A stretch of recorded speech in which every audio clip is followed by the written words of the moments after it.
Once you have entered all the name and address details, the next part of the booking process is to debit the client's card. You can either do this at this stage prior to importing the reservation details from the selling part of Traveltech into the back office. Remember the two sections, I Sell and I Boss.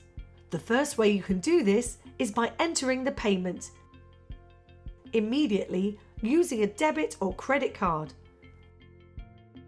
Do bear in mind that debit cards have no extra surcharges on them, but credit cards have a 2% surcharge and American Express or Diner cards have 2.5%. So you would enter the client's name, which in this case we will use Richard. Select the card type, for instance whether it is a Visa credit card, Amex or debit card. Then put the long number in here.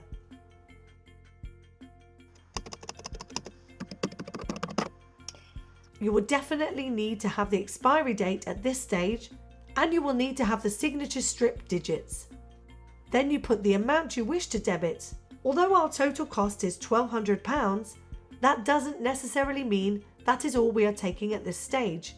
We always take the full balance within 14 weeks of travel.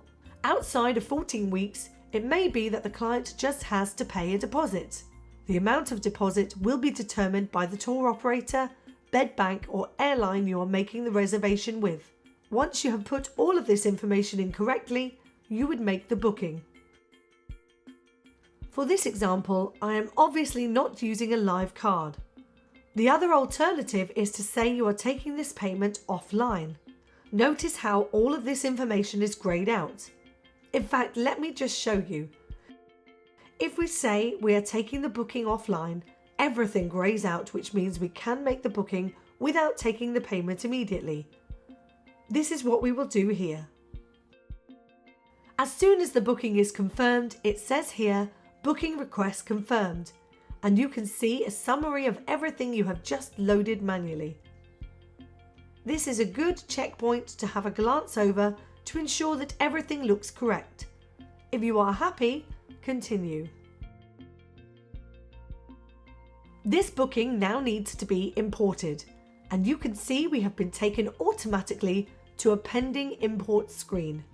The reservation that we have just loaded manually is shown here with the hotel. It has the date it was created, the departure date, the lead name, the fact you have added it manually, and it is telling you that it is booked. Now we need to import that reservation.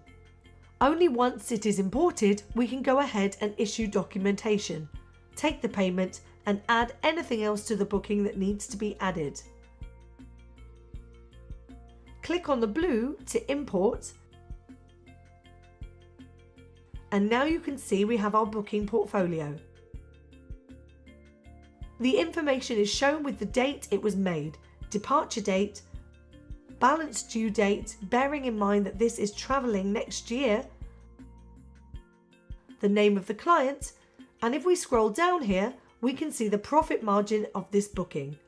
The home worker commission due, which is 70% of that. Once you have been paid, the commission paid will also be completed. We can see the names in full, and we can see in this instance the portfolio just has a hotel element on it. If I need to remind myself of the hotel, I can click on Show Hide Detail, and the information is shown below. And to hide, just click again on the Show Hide again.